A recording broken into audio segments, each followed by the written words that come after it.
నమస్తే, అహోయ్ కుకింగ్కి స్వాగతం. ఈరోజు పచ్చి టొమాటోతో ఆవకాయ ఎలా చేయాలనేది చూపిస్తాను.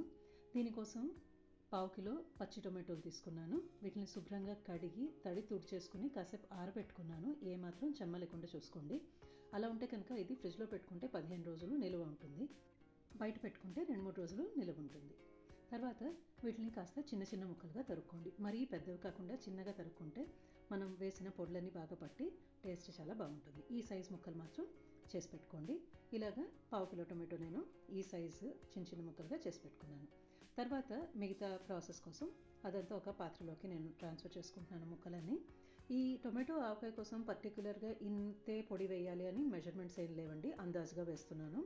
3 టీ స్పూన్ల ఎండు కారం పొడి, 2 టీ స్పూన్ల ఉప్పు, 2 టేబుల్ స్పూన్ల ఆవపిండి వేస్తున్నాను. ఆవాల్ని మిక్సీలో వేసి పొడి చేసి పెట్టుకున్నాను.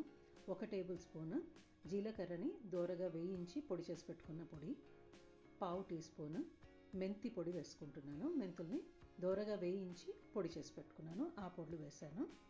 5-6 వెల్లుల్లి రెబ్బలు కచ్చాపచ్చగా దంచి వేసుకున్నాను. వెల్లుల్లి వద్దు అనుకున్న వాళ్ళు 1/2 టీ స్పూన్ ఘాటున ఇంగువ వేసుకోండి. తర్వాత 2 గరిటెలు గానుగ నువ్వుల నూనె వేస్తున్నాను, మంచి సువాసన ఉన్నది. దీనికి కూడా నూనెకి ఇంత మెజర్మెంట్ అనేం లేదు, మనకి నూనెగా నూనె జిడ్డు సరిపడా వేసుకుంటే చాలు.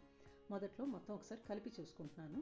2 గరిటెలు వేసిన తర్వాత నాకు డ్రైగా ఉంది అనిపిస్తోంది, అందుకని ఇంకాస్త నూనె ఇప్పుడు యాడ్ చేస్తున్నాను. మొత్తం మీద నేను సుమారుగా చెప్తున్నాను, 150 ml దాకా నూనె వేసుకున్నాను. ఇంకాస్త ఎక్కువ తక్కువ మనం కలుపుకునేటప్పుడు వేసుకోవచ్చు కావాలంటే. ఇది ఇప్పుడు మనం ఊరడానికి వదిలేసేయాలి. ఒక 7-8 గంటలన్నా సుమారుగా వదిలేసేయండి. అప్పుడు ముక్కకి బాగా పిండి అనేది పడుతుంది. దాంట్లోంచి టొమాటో నుంచి రసం కూడా వచ్చి మనకి టేస్ట్ బాగుంటుంది. నేను ఒక 12 గంటలు సగం రోజు వదిలేసానండి. ఇది ఇప్పుడు రెడీగా ఉంది, తినడానికి బాగా ఊరింది. చూడండి, ఇలాగ గుజ్జు గుజ్జుగా తయారైంది. ఈ స్టేజ్లో మనం టేస్ట్ చేసిన తర్వాత ఏమైనా ఉప్పు, కారం, ఆవఘాటు ఏమైనా తక్కువ ఉంది, ఎక్కువ ఉంది, అలాగే ఏమన్నా మనం చూసుకుని కావాలంటే అడ్జస్ట్ చేసుకోవచ్చు. ఇంకే తినడానికి రెడీ అయిందండి. వేడివేడి అన్నానికి చాలా బాగుంటుంది. ఇడ్లీ, దోశ, ఊతప్పం, చపాతీ, పూరి దేనికైనా సరే తినేసేయచ్చు. నేనైతే అసలు ఉత్త ముక్కలే తినేస్తూ ఉంటాను, అంత బాగుంటుంది.